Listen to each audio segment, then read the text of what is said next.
Cancer patients and advocates took their fight to Lansing today. Hundreds gathered at the state capitol for Cancer Action Day, pushing lawmakers to support Governor Whitmer's plan to raise the cigarette tax by $1 a pack. The goal is to drive down tobacco use and direct nearly $9 million into programs that keep kids from ever picking up a cigarette and help current smokers quit. I think the biggest thing is that people know their voice matters, right?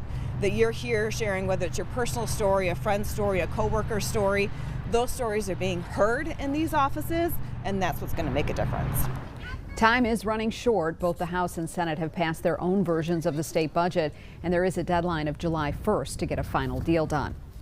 A Michigan program